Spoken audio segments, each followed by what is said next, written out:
My parents blew the $55,000 college fund my grandparents saved for me on my sister's sweet 16, so I fought back. What they lost next left them speechless.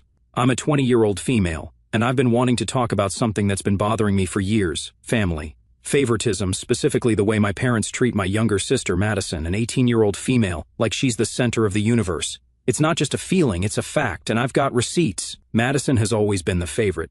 You know those memes about the golden child versus the scapegoat? That's my life. If Madison wants something, my parents will move mountains to make it happen. When she asked for the latest iPhone, they got it for her within a week. But when I asked for a replacement for my ancient phone that could barely hold a charge, it was like I asked for a private jet. I had to save up and buy my own. That kind of thing has been happening for as long as I can remember. For example, back in high school, I worked my butt off on this big art project for a local competition. Art has always been my thing. It's my escape, my passion, and honestly, my dream career. I won first place, which was a huge deal to me. There was an award ceremony, and I told my parents about it weeks ahead of time. I thought maybe, just maybe, they'd come and celebrate with me. Nope. The day of the ceremony, they told me they couldn't make it because they had errands to run. Errands? For real? I went alone and ended up asking a friend's mom to take pictures of me holding my trophy because, of course, I wanted to remember that moment. My parents didn't even ask to see the photos later. But the part that really stung?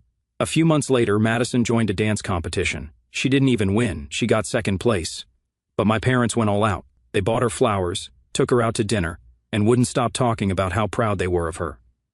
I sat there that night, watching them gush over her like she just won an Oscar, thinking, why wasn't my art award enough? It wasn't jealousy. It was more like this deep, aching feeling of being invisible. And it's not just about achievements. Madison gets away with everything. If she breaks a rule or screws up, my parents shrug it off. She's young, they'll say, or she's just figuring things out. But if I make even the smallest mistake, oh, I get the full lecture. They'll talk about how I need to set a better example, how I'm the older sister and should know better, blah, blah, blah. One time, Madison accidentally backed into the mailbox with my dad's car before even getting her license. Instead of getting mad, they laughed it off and joked, well, it's not like she totaled it. A week later, I forgot to take the trash out on time, and my mom gave me a 20-minute speech about how I need to pull my weight around the house. Like, okay, sure. And don't even get me started on how differently we're treated when it comes to responsibilities. I've been doing my own laundry, cooking, and cleaning since I was 12. Madison? She'll literally leave her clothes on the floor and expect me to pick them up. And the worst part? My parents let her. My mom will say, just help her out. You're so responsible, and she's still learning. It's not that I expect my parents to treat us exactly the same, we're different people, and I get that. But it's like they don't even try to hide the favoritism. It's always Madison this, Madison that. I could probably invent a time machine, and they'd still find a way to make it about her. The only people who really noticed how unfair it was were my grandparents. My grandpa especially was like my biggest cheerleader. He didn't know much about art or architecture, which is what I want to do for a living, but he always encouraged me. He'd sit with me while I sketched and say things like, one day, I'm going to see your buildings on postcards.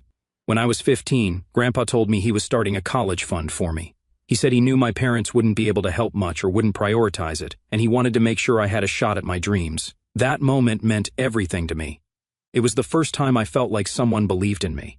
My parents didn't really say much about the college fund. I think they just assumed Grandpa was being overly generous.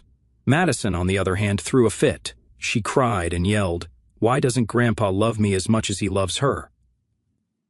My parents, of course, rushed to comfort her, telling her she was just as special. Meanwhile, I stood there, feeling like I wasn't even allowed to have this one thing without it turning into another Madison moment. I've always been the quiet one in the family. I don't like drama, and I've tried so hard not to let the favoritism get to me. But it's hard when it's everywhere. When I was in high school, I started spending more time at my grandparents' house. It was the only place I felt like I could breathe. Grandpa would help me brainstorm ideas for my sketches, and Grandma always had cookies ready when I came over. At home, though, it's like nothing I do is ever enough. My parents will go on and on about how Madison is so talented and has such a bright future. But when I talk about my dreams of becoming an architect, they barely acknowledge it. One time, I showed my mom a sketch I was really proud of, and she just glanced at it and said, "That's nice." Meanwhile, Madison's random TikTok dances get full-blown applause. I guess what I'm trying to say is, it sucks feeling like you're second place in your own family. It's not even about wanting to be the favorite. I just want to feel like I matter too. Now, let me tell you about the turning point that finally pushed me over the edge with my family. I'll admit I'd put up with the favoritism for way too long, but by the time I was 16, it was impossible to ignore. It wasn't just about Madison getting better stuff or being the center of attention anymore. It got so much worse. Let me set the scene. One day my mom got a credit card bill in the mail, and it was way higher than usual. I'm talking hundreds of dollars in charges for clothes, makeup, and even tickets to some concert. Naturally, my mom lost her mind. She called me downstairs, waved the bill in my face, and started accusing me of spending her money. I was stunned. First of all, I didn't even have access to her card. Second, I wouldn't spend her money even if I did. I tried to explain this, but she wasn't having it. She kept saying stuff like, "Don't lie to me, and I raised you better than this." I pointed out that Madison had been shopping online a lot lately. Packages with her name on them were showing up at the house practically every day. I even offered to show her Madison's social media, where she'd been posting selfies in all her new outfits. But my mom just snapped, "Stop trying to blame your sister. You're the older one. Take responsibility for once." At this point, I was fuming. Madison, of course, was nowhere to be found. She was probably in her room, watching Netflix, completely unbothered. When my dad got home, I thought maybe he'd hear me out. But nope, he jumped right on my mom's bandwagon. He started yelling about how I was ungrateful and how they worked so hard to provide for me. "I'll be honest, Reddit," I snapped. I'd been keeping my head down and trying to stay out of their way for years, but this was too much. I yelled back, telling them I wasn't going to take the blame for something I didn't do. I even went upstairs, grabbed Madison's laptop, and pulled up her order history to prove it. And do you know what my mom said? "That's private. How dare you invade your sister's privacy like that? Are you kidding me?" I was sitting there, practically begging them to see the truth, and they were more worried about Madison's privacy than the fact that she'd racked up hundreds of dollars in charges on their card. That night was probably the worst fight we'd ever had. My dad kept yelling about how I was disrespectful and dishonest. My mom was crying, saying she didn't know what she'd done wrong to raise such an ungrateful daughter. Meanwhile, Madison finally came downstairs and acted all innocent, like she had no idea what was going on. She even had the audacity to say, "I don't know why you're blaming me. I don't even use Mom's card." At that point, I realized there was no winning. They'd already decided I was the bad guy, and nothing I said or did was going to change their minds. So, after hours of shouting, tears, and slamming doors, I grabbed my phone and called my grandparents. When Grandpa picked up, I just broke down. I told him everything, about the credit card bill, the favoritism, and how I was always the one getting blamed for everything. He didn't say much at first, but I could tell he was furious. He just said, "Pack a bag. I'll be there in the morning." The next day, Grandpa showed up early. He didn't even come inside. He just stood on the porch and told my parents, "She's coming with me. She deserves better than this." My mom tried to argue, saying it was just a misunderstanding and that I was being dramatic. My dad said I needed to stay and work things out as a family.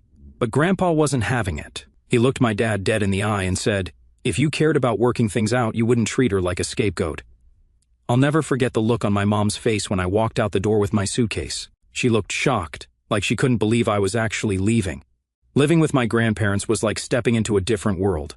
For the first time in years, I felt like I could breathe. They didn't treat me like an afterthought or a punching bag. They actually cared about me. Their house felt like home in a way my parents' house never did. I could actually relax without worrying about what Madison was up to or how my parents were going to find a way to blame me for it. And the best part? They supported my dreams. Grandpa kept reminding me that the college fund he started was there for me, no matter what. He'd say, "You're going to do big things, kiddo. Don't let anyone hold you back." It wasn't always easy, though. My parents would call every now and then, trying to guilt-trip me into coming back. My mom would cry about how much she missed me, and my dad would say I was being immature for running away. But I didn't care. I wasn't going back. Madison, of course, acted like nothing had changed. She'd text me sometimes, asking for advice about random stuff or sending me TikToks she thought were funny. It was like she didn't even realize how much damage she'd caused. Honestly, I didn't care anymore. For the first time in my life, I felt like I was in a place where I could actually focus on myself and my goals. Living with my grandparents wasn't just a safe haven, it was a fresh start. But life has a way of turning everything upside down, and during my senior year of high school, I got hit with one that changed everything. My grandparents passed away within months of each other, first Grandpa, then Grandma. Losing them shattered me. They were my safe haven, the only ones who treated me like I mattered, and just like that, they were gone. In the middle of all the grief, I had to handle the responsibilities they left behind. They had been organized people, and everything in their will was laid out clearly. They left me their house, a modest little place but full of love and memory. And then there was the college fund Grandpa had been saving for me. That college fund was his pride and joy. He'd been putting money into it for years. When I opened the envelope with the account details, I saw the number, $55,000. It was enough to give me the head start I needed. At first, I didn't even want to touch the money. Thanks to a scholarship, my first year of college tuition was covered, and I was able to handle my living expenses by working part-time jobs. I lived alone in the house my grandparents left me, juggling classes and work. It was a lot, but I managed. But when my second year of college rolled around, my scholarship ended, and I knew I'd have to use some of the fund. It wasn't an easy decision. Part of me felt like spending that money meant letting go of Grandpa somehow, but I reminded myself that this was exactly why he'd worked so hard to save it. I remember logging into the account late one night. I had my tuition bill in front of me, and I was doing the math in my head, figuring out how much I'd need to transfer. But when I saw the balance, my heart stopped. It wasn't $55,000 anymore. It was $5,000. At first, I thought I'd made a mistake. Maybe I had the wrong account. Maybe I'd typed something wrong. I logged out and back in, but the number didn't change. I stared at the screen, feeling a mix of confusion and panic. Where did the money go? The next morning, I went to the bank to figure it out. That's when the truth started to unravel. The account had been drained over the past couple of years through dozens of withdrawals. I could barely make sense of it until I saw the names attached to the transactions. My parents. I didn't want to jump to conclusions, but it was impossible to ignore the evidence. They were listed as secondary beneficiaries on the account, a decision Grandpa must have made out of trust or convenience, and now they'd taken everything. I spent the rest of the day in a fog, trying to process what I'd learned. My grandparents had worked so hard to give me a shot at a better future, and my parents had taken it all. I didn't know whether to scream, cry, or just give up. Later that evening, I called my mom. I couldn't just let this slide without getting an explanation. I kept my voice calm, even though I was shaking. "Hey, I was checking Grandpa's college fund, and most of the money is gone. Do you know what happened to it?" There was a long pause before she answered, and when she finally spoke, her tone was defensive. "What do you mean it's gone? Are you sure you're looking at the right account?" I told her I'd already been to the bank and knew she and Dad had withdrawn the money. That's when she dropped the act and admitted what they'd done. "We used it for Madison's Sweet 16, she said, like it was no big deal. I was stunned. "You spent $50,000 on a birthday party?" "It wasn't just the party," she said, like that was supposed to make it better. "There were a lot of expenses, the venue, the catering, the decorations. Plus, we got her a car." I couldn't believe what I was hearing. "You spent my college money on Madison's birthday party and a car?" But that wasn't the worst part. Apparently, they'd also used the money to take Madison on a 2-week family trip to Europe. I say family, but guess who wasn't invited? That's right, me. They didn't even tell me they were going. My mom sighed, like I was the one being unreasonable. "You didn't need that money anymore. You had that scholarship in the house, remember?" I tried to explain that the scholarship only covered my first year and didn't include living expenses, but she just shrugged it off. "A Sweet 16 only happens once," she said. "We wanted to make it special for her." I was so angry, I hung up the phone. That night, I sat in the living room of the house my grandparents had left me, surrounded by their photos and the things they'd passed down to me. It felt like a betrayal of everything they'd worked for. I've been trying to figure out my next steps. Part of me wants to let it go, just to keep the peace. But another part of me can't stop thinking about Grandpa and how proud he was of that fund. I don't know what I'll do yet, but I do know this. I'm not letting them take away my future. Thanks for reading, Reddit. If anyone has advice on how to handle something like this, I'm all ears. I'll keep you updated as I figure things out. Update 1. Hey again. First off, I want to say thanks for all the comments and advice on my last post. Some of you really helped me see that standing up for myself wasn't just the right thing to do, it was necessary. A lot of you shared your own stories about toxic family dynamics, and honestly, it made me feel a little less alone.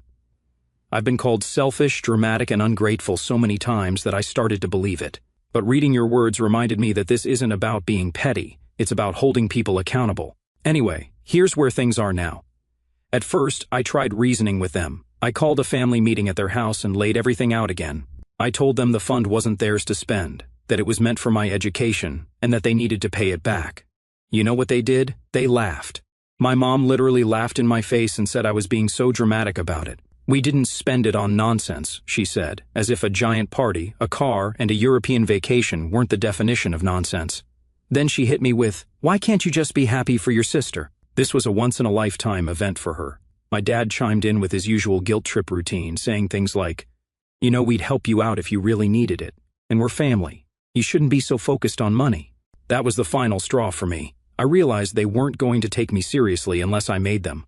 I could have let it go, sure, but the more I thought about the whole situation, the angrier I got. So, I did something I never thought I'd do. I hired a lawyer. It wasn't an easy decision. I spent days going back and forth, wondering if I was blowing things out of proportion or if I'd just make things worse. But every time I hesitated, I remembered my mom laughing at me and calling me selfish for wanting what was mine. That was all the motivation I needed. When my parents got served with the paperwork, they completely lost it. My mom called me within hours, screaming about how I was tearing the family apart. She kept saying, "You're going to ruin us. Do you know how this makes us look?" I told her I didn't care how it made them look. They should have thought about that before stealing $50,000. Her response? It wasn't stealing. It was for the family. I couldn't even argue with her. What was the point? She wasn't going to admit she was wrong. So I just told her to talk to my lawyer and hung up. The fallout was immediate. My extended family found out because, of course, my mom couldn't keep quiet about it, and suddenly, I was public enemy number one. My aunt called me to lecture me about family loyalty and how suing my own parents was disgraceful. My uncle chimed in too, telling me I needed to drop the lawsuit and think about what I was doing to my mom. It was like no one cared about what my parents had done to me. The entire focus was on how I was making them feel. I didn't even respond. What was the point? My dad wasn't much better. He tried by saying I was being too harsh and that suing them wasn't the right way to handle things. He kept saying, "We're family, we can work this out." But when I asked him how they planned to pay me back, he dodged the question. That's when I knew I'd made the right call. They weren't going to pay me back unless they were forced to. The hardest part has been how lonely this all feels. Most of my family has taken my parents' side, saying I'm overreacting or being ungrateful. It's like they're completely ignoring the fact that my parents stole money meant for my education and blew it on Madison. But a few of you said something that really stuck with me. If standing up for yourself makes people mad, those people never respected you in the first place. That's been my mantra through all of this. The situation has made me realize just how toxic my family dynamic really is. My parents raised Madison to believe she deserves everything, and they raised me to accept nothing. And now that I'm pushing back, they don't know how to handle it. My mom even threatened to disown me if I didn't drop the lawsuit. She called me, crying, saying things like, "Do you really want to destroy our relationship over money?" I told her it wasn't just about money, it was about trust, respect, and the fact that what they did was wrong. She hung up on me. Honestly, her threat didn't scare me. I've been on the sidelines of this family for so long that the idea of being disowned doesn't mean much. It's not like they've ever really been there for me. Right now, things are tense, to say the least. My parents are trying to rally the family against me, and I'm just here, trying to keep my head above water. My lawyer says it's going to be a long process, but I'm ready for it. This isn't just about getting the money back, it's about standing up for myself after years of being treated like I didn't matter. My parents might not see it that way, and honestly, I don't expect them to. But for the first time in my life, I'm putting myself first. That's where things are for now. Thanks again for all the support and advice. It's been a rough road, but knowing I'm not alone has made it a little easier. I'll keep you updated as things progress. If you've been through something similar, I'd love to hear how you handled it. Update 2. Hey Reddit.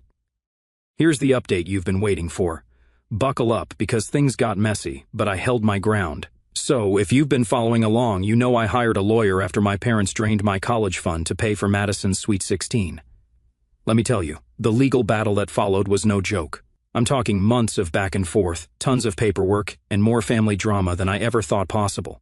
The whole process was exhausting. Every time I thought we were making progress, they'd throw another excuse at us. My lawyer would send them a letter, and instead of responding, they'd wait until the last possible second, hoping I'd back down. They were dragging it out on purpose, probably thinking I'd eventually give up. But if they thought I was going to roll over and let them win, they didn't know me at all. After months of this nonsense, they finally realized I wasn't bluffing. The pressure must have gotten to them because my dad called me one night and said, "All right, we're ready to talk about a solution." Translation, they knew they were about to lose and wanted to cut their losses. Here's where things got really interesting. My parents didn't have the full amount, of course, so they had to scramble to come up with the money. My dad ended up selling Madison's car, the one they'd bought her with my college fund, and a few other valuables to scrape together most of what they owed me. When I heard about the car being sold, I won't lie, I felt a little vindicated. That car was the ultimate symbol of their favoritism, and watching it get taken away felt like some kind of cosmic justice. But Madison? Oh, she did not take it well. She started blowing up my phone with these long, hateful texts. According to her, I was the worst sister ever, and all of this was because I was jealous of her. She kept calling me petty and selfish, saying things like, "You're ruining the family over some stupid money." I didn't respond to any of it. Honestly, what was the point? She's been coddled her entire life, and now that she was facing even a fraction of the consequences, she couldn't handle it. If she thought her texts were going to make me feel bad or change my mind, she was dead wrong. Meanwhile, my mom was doing her best to play both sides. She'd call me one day, crying and apologizing, and the next day she'd send me passive-aggressive texts about how I was destroying our family bond. She even tried to pull the classic, "You're going to regret this when we're gone," as if her emotional manipulation tactics were going to work after all this. The truth is, by this point, I didn't care what they thought. This wasn't about making them feel bad. Finally, after what felt like an eternity, we reached an agreement. They sold enough stuff to repay most of the money, and we worked out a plan for them to pay back the rest over time. It wasn't ideal, but it was better than nothing. Watching them finally take responsibility, kicking and screaming the whole way, was so worth it. My parents hated every second of it. My dad looked like he wanted to be anywhere else when he handed over the first payment, and my mom couldn't even make eye contact. They didn't apologize or admit they were wrong, but honestly, I didn't need them to. Seeing their entitled attitudes crumble was apology enough. As for Madison, well, let's just say she's still throwing her tantrums. She's been telling everyone who will listen that I ruined her life by getting her car taken away. She even posted this cryptic Instagram story about how family should support each other, not tear each other down. The audacity, right? I didn't bother responding to her directly, but I did laugh a little when one of our mutual friends messaged me saying, "Wow, Madison's really showing her true colors, huh?" People are starting to see through her nonsense. And honestly, that's been the cherry on top of this whole thing. Now that the legal stuff is mostly behind me, I've been focusing on what really matters, my future. I'm still working on my architecture degree, and things are finally starting to fall into place. I've got a couple of internships lined up, and for the first time in a long time, I feel like I'm on solid ground. Once the money was returned, I took a step back and really thought about what I wanted. I realized that I was done. Done being a part of a family that never made me feel like I belonged. So I made the decision to cut ties with my parents and Madison. They'd shown me time and time again that I was nothing more than a supporting character in their little drama. Madison, of course, took this as yet another personal attack. She sent me this long, self-pitying text about how I was abandoning the family and trying to punish her for being loved. I didn't respond. Here's where it gets a little juicy, though. Remember how my parents drained their savings to pay me back? Well, Madison is starting college this year, and for the first time in her life, my parents can't swoop in and save the day. She'd been expecting the usual royal treatment, fully paid tuition, new gadgets, maybe even a car to take her to and from campus. But nope. Between paying me back and their own bad financial decisions, they didn't have the money to help her. And let me tell you, the fallout has been glorious. Madison had to get a job, an actual job. She works part-time at a coffee shop now, and from what I've heard, she's miserable.